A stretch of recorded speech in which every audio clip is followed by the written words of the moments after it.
నమస్తే. Welcome to legend TV. ప్రస్తుతం మనతో పాటు రజనీ సాయిచంద్ గారు ఉన్నారు. గద్దరన్న యాదిలో ప్రథమ వర్ధంతి జరుగుతుంది రవీంద్ర భారతిలో. ప్రస్తుతం ఆవిడతో మాట్లాడే ప్రయత్నం చేద్దాం. నమస్తే అమ్మ. నమస్తే. నమస్తే. మీకు గద్దర్ గారి పేరు చెప్పగానే మొదట గుర్తొచ్చే అంశం ఏంటి? గద్దరన్నకు సాయి చంద్కి మంచి అనుబంధం ఉంది. ఒక తరంలో గద్దరన్న అంటే గద్దరన్న కొన్ని మీటింగ్ సందర్భాల్లో సాయితో అంటే ఇద్దరు కలిసినప్పుడు కొన్ని వేదికలు పంచుకున్నప్పుడు చీఫ్ గెస్ట్ గా వెళ్ళినప్పుడు సాయి నిన్ను చూస్తే ఈ వయసులో ఒకప్పటి ఏజ్ లో నాకు నేను గుర్తుకొస్తున్నా, పాట అంత బలంగా అంత ఫోర్స్ గా ప్రజలకు తీసుకెళ్లడంలో నీ గొంతు కూడా చాలా ప్రాముఖ్యమైతుంది. ఇలా మాట్లాడిన సందర్భాలు అంటే తెలంగాణ ఉద్యమ సందర్భంలో, తర్వాత 2-3 సందర్భాల్లో అంబేద్కర్ వాదిగా అంబేద్కర్ సభలు, దళిత సంఘాల సభలు పంచుకున్నప్పుడు మాట్లాడిన సందర్భాలు అనేకం ఉన్నాయి. గద్దరన్నతో ఒక ప్రత్యేకమైన అనుబంధం ఉంది. మాకు కుటుంబ పరంగా ప్రత్యేకమైన అనుబంధం ఉంది. మీకు ఇప్పుడు కొంతమంది అవార్డ్స్ ఇవ్వాలని చెప్పేసి కొంతమంది అనౌన్స్ చేయడం జరిగింది. మరి మీరేమంటారు? అంటే ఎలాంటి గౌరవం ఇస్తే బాగుంటది గద్దరన్నల? గద్దరన్ననే వీళ్ళు ప్రజల కోసం పనిచేసిన వాళ్ళు, వీళ్ళకి ఖచ్చితంగా గౌరవం ఎవరికైనా. ఇప్పుడు కళాకారులకి కావచ్చు, ప్రజా కళాకారులకు ప్రజల చప్పట్లే గౌరవంగా భావించి వాళ్ళు ఏ గౌరవాలు కోరుకోలేదు, దేనికోసం పనిచేయలేదు. తదనంతరం ఏదైనా గౌరవము ప్రజలు ఎట్లాగో వాళ్ళ గుండెల్లో పెట్టుకొని గౌరవాన్ని ఇచ్చారు. తదనంతరము అదే గౌరవాన్ని ఎవరైనా ఏ ప్రభుత్వాలైనా ఇవ్వాలని కోరుతున్నాను.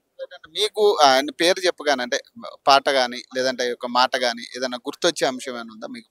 నాకు పేరు చెప్పగానే అంటే పొద్దు తిరుగుడు పువ్వు పొద్దును ముద్దాడే, తొలి పొద్దును ముద్దాడే, ఈ పాట గుర్తుకొస్తుంది. చాలా పాటలు గుర్తుకొస్తాయి. సాయి చంద్ 6 ఏళ్ల వయసులో మొట్టమొదట పాడిన పాట గద్దరన్న పాటనే. నీ కన్నీరు నా కన్నీరు కలిగినోళ్లకు పన్నీరాయే, ఈ పాట పాడిండు 6 ఏళ్ల వయసులో. అది నాతో షేర్ చేసుకోవడం జరిగింది. సో గద్దరన్న పాటని అనుబంధం ఎలా ఉండేది?